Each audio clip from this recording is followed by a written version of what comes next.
Assalamualaikum warahmatullahi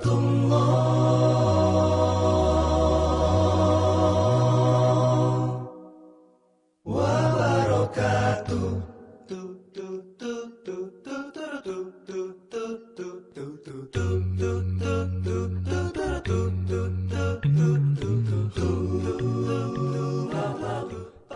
Sebelum Bapak Ibu kami beri waktu untuk mendapatkan pertanyaan-pertanyaan, ada baiknya barangkali Pak Mukovindo kita beri waktu 10 menit untuk barangkali menyampaikan jawaban-jawaban balik tentang apa yang disampaikan Pak Yohanes. Silakan.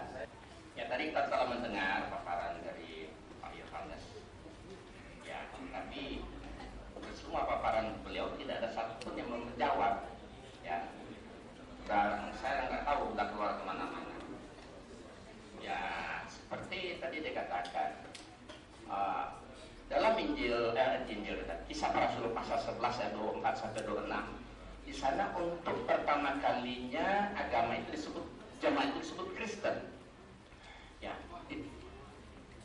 Kisah 11 ayat 24 sampai 26. Ketika itu Barnabas dan Paulus berkumpul, ketemu, kemudian ada bersama jemaah kalau kita. Nah, pada saat itulah pertama kali jemaat itu disebut Kristen. Nah, berarti sebelum itu tidak ada kata Kristen. Jadi Yesus tidak pernah tahu agama yang di bawahnya itu disebut Kristen. Kenapa? Karena Kristen itu muncul sekian puluh tahun setelah Nabi Isa Yesus mati, baru ada sebutan Kristen. Jadi Yesus tidak pernah tahu keberadaan agama Kristen. Makanya dalam kitab suci, kitab Quran ini kita cari aja satu aja kata Kristen, itu nggak akan diketemukan. Nggak ada. Kenapa yang ada Nasoro? Kenapa Nasoro? Karena Yesus berasal dari satu kota kecil namanya Nazaret. Pengikut-pengikut Nabi Isa disebut orang-orang Nasoro. Kita orang Indonesia bilang Nasrani, bukan Kristen. Ya kan? Kristen itu muncul sekian puluh tahun 42 itu, ya. Tahun 42 Masehi. Yesus mati tahun 29 Masehi, Pak, ya. Yesus mati tahun 29 Masehi. Kata Kristen itu muncul tahun 42. Yang menandakan itu Paulus dan Barnabas. Jadi kalau ada disebut tadi kata Kristen itu bukan kata Yesus, ya, tapi kata orang yang memberi saksian atau kata penulis Injil seperti tadi, ya, disebut Matius 28 di Injil Markus tadi, ya, itu sebenarnya kata orang itu bukan kata Yesus. Kemudian ada yang menarik, dia bilang tadi juga ketika Yesus umur 13 sampai 30 kata beliau itu tidak ada, Yesus tidak keluar. Bagaimana seorang nabi tidak keluar, ngumpet saja selama 17 tahun? Ini kan sesuatu yang naif sekali. Ya kan, kalau dia bersembunyi selama 17 tahun, kan dia mati umur 33. Kalau umur 33 dia meninggal, 17 tahun tidak keluar-keluar seperti yang beliau bilang tadi, berarti ada firman yang hilang. Orang bisa mengatakan Yesus itu firman yang hidup. Berarti ada firman yang hilang. Ada ya wahyu-wahyu Allah umpamanya yang diterima oleh Yesus yang tidak dicatat atau tidak dituliskan, ya. Karena Yesus tidak keluar selama katanya 17 tahun, nggak umur 33 sampai 30. Kemudian ada juga diangkat tadi masalah Matius 1 ayat 16, larinya kepada siapa? Yusuf, suami Maria, itu bapaknya Yesus. Itu kan silsilah, ya. Orang menciptakan tentang silsilah Yesus Kristus, Yesus Kristus, anak Daud, anak Abraham, Abraham memperanakan ini terus sampai pada ayat ke-16 itulah Yusuf, suami daripada Maria, gitu. Kemudian tadi ada juga dianggap Matius 28 ayat 19, ya. Karena itu pergilah seluruh dunia, beritakan Injil kepada segala makhluk. Kemudian ada pergilah seluruh baptislah mereka dalam nama Bapa dan Anak dan Roh Kudus. Ada satu yang menarik, ya. Yohanes 14 ayat 6 yang beliau sebutkan tadi, kata Yesus, Matius 14 ayat 6, kata Yesus, akulah jalan dan kebenaran dan hidup. Tidak ada seorang pun yang sampai kepada Bapa kalau tidak melalui aku. Ini ayat ini kan dibikin ranking nomor 1 tertinggi.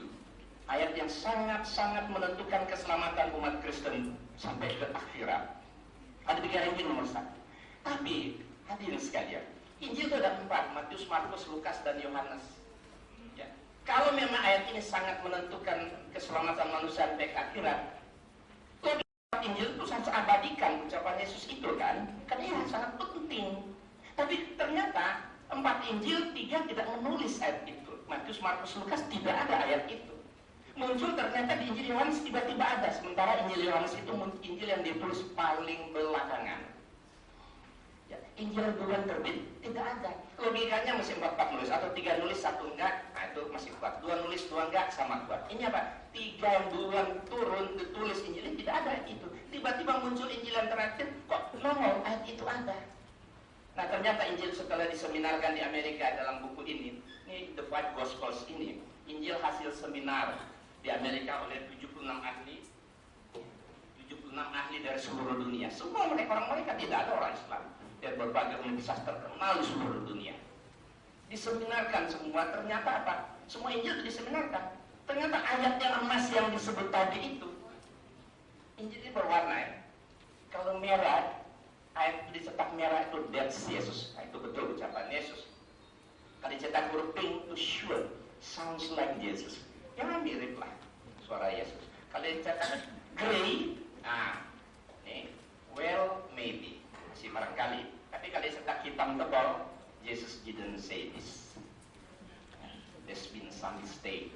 Yesus tidak mengatakannya. Ada yang nggak beres pada itu. Ternyata ayat-ayat emas yang sangat-sangat menentukan keselamatan tadi itu Yohanes 14:6, ayat gacor, ayat andalan nomor 1. Dicetak huruf apa? Boleh dilihat, hitam tebal. Berarti Yesus tidak mengatakan. Yesus didn't say this. Yesus tidak mengatakan. Kemudian yang tadi, yang pergilah baptislah semua bangsa itu, ternyata itu juga di dalam Injil ini dicetak huruf hitam tebal. Artinya Yesus tidak menyuruh melakukan kristenisasi, membaptis semua bangsa, tidak dikatakan oleh Yesus karena ini dicetak huruf hitam tebal. Jesus didn't say this. There's been some mistake. There's been some mistake itu ada yang salah, ada yang tidak beres. Kenapa? Karena mereka memasukkan ayat Trinitas dalam mulut Yesus. Ya, pergilah jadikanlah semua bangsa muridku dan baptislah mereka dalam nama Bapa dan Anak dan Roh Kudus. Itu kan ayatnya kan tadi kan? Ternyata itu hitam tebal. Yesus didn't say this. There's been some mistake. Kenapa? Di mana mistake-nya, salahnya itu? Mereka memasukkan ayat Trinitas dalam mulut Yesus. Tidak mungkin Yesus mati tahun 29 bisa mengajarkan Trinitas. In the name of the Father and the Son and the Holy Spirit. Tidak mungkin. Sementara Trinitas itu muncul tahun 325 Masehi. Hampir 300 tahun setelah Yesus mati, baru ada Trinitas. Kok Yesus mati tahun 29 ada dia mengucapkan Trinitas? In the name of the Father and the Son and the Holy Spirit. You are to go and make followers of all peoples. You are to baptize them in the name of the Father and the Son and the Holy Spirit. Pergilah ke seluruh dunia, ya. Baptislah mereka dalam nama Bapa dan Anak dan Roh Kudus. Ternyata di sini dianggap Yesus tidak mengatakan tadi. Yesus tidak menyuruh melakukan kristenisasi. Ya, ini satu bukti bahwa Al-Quran itu betul. Kenapa? Karena Al-Quran mengatakan Nabi Isa Rasul hanya untuk Bani Israel saja. Ya kan? Al-Quran mengatakan Nabi Isa Rasul untuk Bani Israel. Jadi tidak mungkin Nabi Isa diutus untuk seluruh dunia. Ibarat semua nabi itu nabi-nabi lokal. Dari Adam sampai Nabi Isa itu nabi lokal. Ya, jadi hanya diutus untuk kaumnya saja. Nah, bahkan Rasulullah diutus sebagai penutup para nabi, khataman nabiyyin. Wa ma arsalnaka illa rahmatan lil alamin.